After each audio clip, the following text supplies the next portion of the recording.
Hello everyone, it's me again, GWFan the Softcore Brony, trucking along already, bringing you another update just a few days after the last one!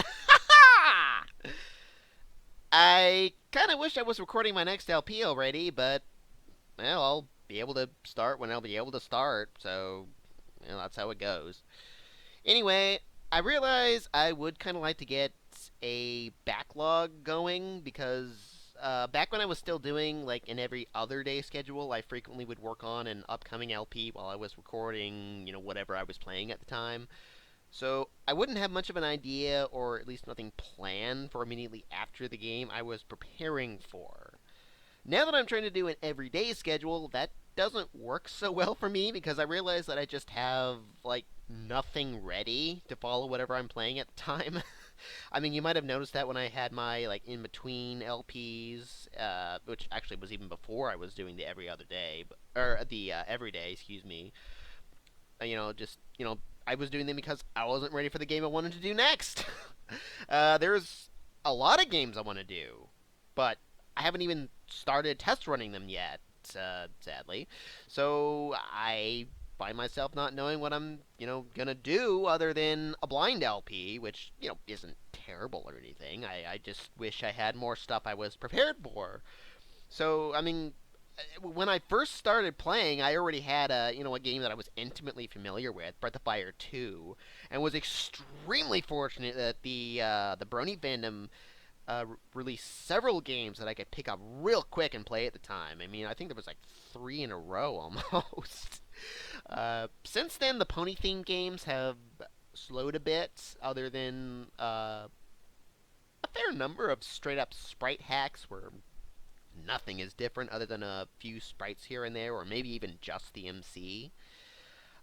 New original games or full-on mods are so far and in between now that I have recently considered lifting my ban on the sprite-only hacks, which I actually will probably do for at least the Mario All-Stars hack that is currently not finished yet. They've only gotten 3 of the 4 games finished at this point, I believe. In other news, while I currently haven't even started any test runs for what is to follow Paper Mario, and I really should on at least 2 longer games that I should have been working on a long time ago, I would at least like to announce one game that I want to do once it is finished.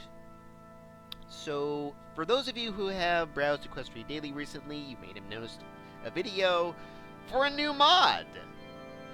In a certain light, I suppose you could call this the spiritual successor to the never-released version 2.0 of Pony Fantasy VI. So, Philly Fantasy VI, made by someone other than Quick Fix, but apparently he's giving some help of sorts. It's apparently going to be a bit of a harder version of Pony Fantasy VI, heavily revamping the story to more strongly reflect Equestria and Equestria lore, also redoing a few of the characters. Yes, that is Flash Sentry stepping in for Apple Bloom. Most of the characters are still intact, though 2 of them, as far as I can tell so far at least, have switched roles. 3 have been replaced, and another character is switching to a role of one of the replaced characters.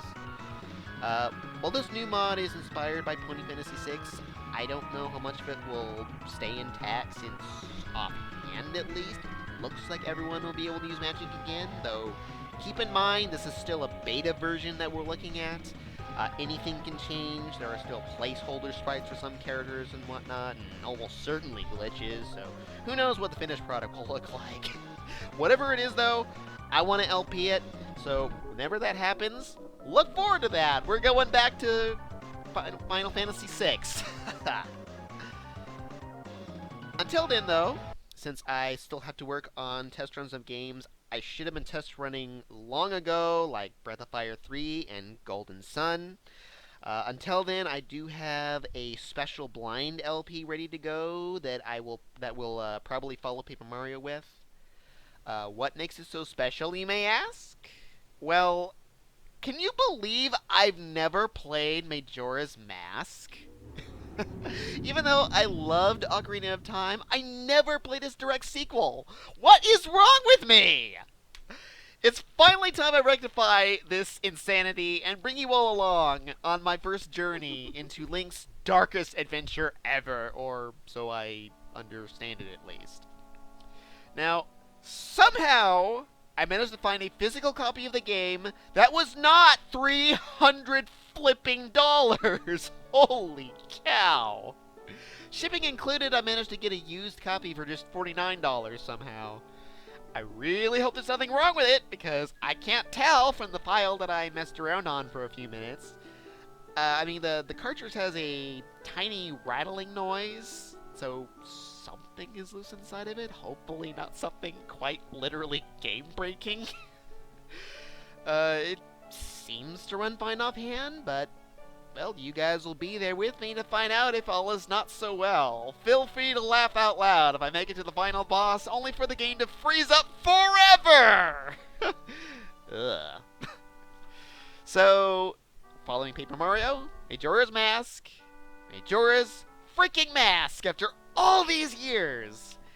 And sometime in the future, Billy Fantasy 6. And maybe even Mother 4, which is supposedly going to be released in the summer, almost exactly a year and a half after the last scheduled release date that didn't happen. Here's hoping. Anyway, I really need to get test running some stuff. Yell at me if I do another update and haven't even started yet. As always, everyone, thank you all so much for watching my videos. Thanks for commenting and liking. I always appreciate your feedback, or, hey, even silliness if you so choose. Please support me on Patreon if you feel like it. It did purchase Majora's Mask. So, thank you all again, and until next time when I finally start recording again.